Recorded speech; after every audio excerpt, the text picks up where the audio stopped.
I'm crazed for that phrase. Phrasing techniques, or you could say note navigation, ways to get from point A to point B. So I'm going to show you a little pentatonic lick, and the last two notes are G and E. I'm going to vary the way I play those last two notes 6 different ways, and you can just give you an idea of 6 different little feels you can get just by playing those 2 notes. So the lick is going to be running right up the pentatonic scale: E, G, A, B, D, E, G, E. Probably familiar with that scale. The lick is going to go like this. There's going to be variations on those last 2 notes 6 different ways. Okay, so here we go.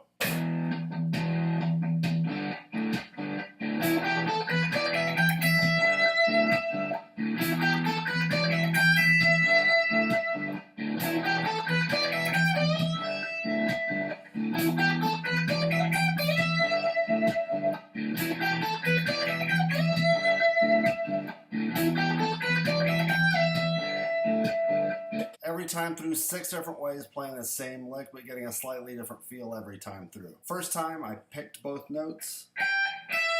Second time I did a pull off from 15 to 12. Third time through I bent up on the D string, 15th fret, up. Next time through I slid up from that D to E. Next time through I slid up from the D on the high E string to E.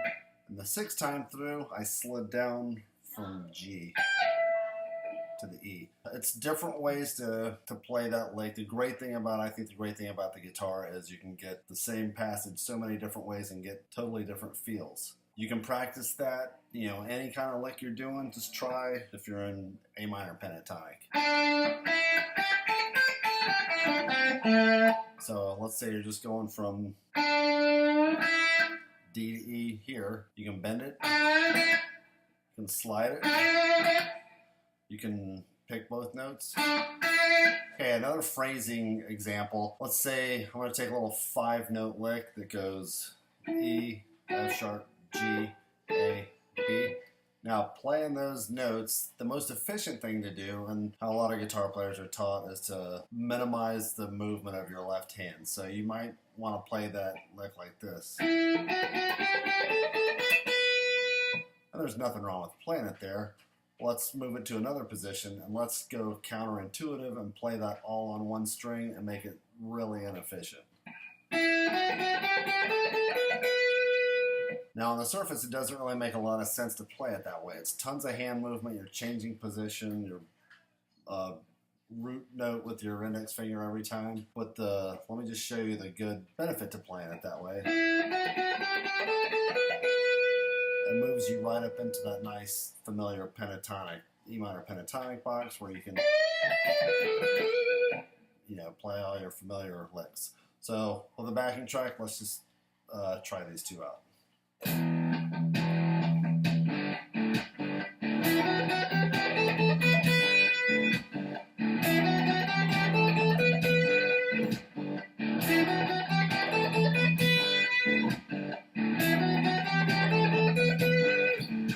Okay, so subtle difference, but I prefer the second one.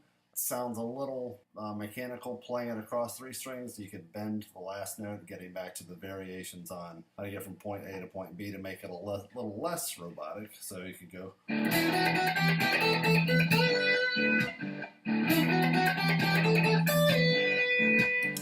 So there's that, but like I said, I prefer getting up into that familiar pentatonic box.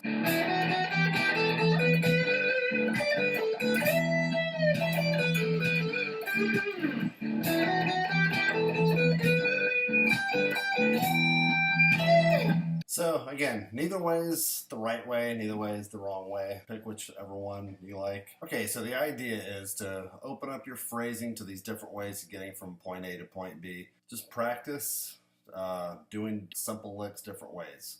One more example. There's a little D, E, G, E lick. Play it that way. That way. That way. That way.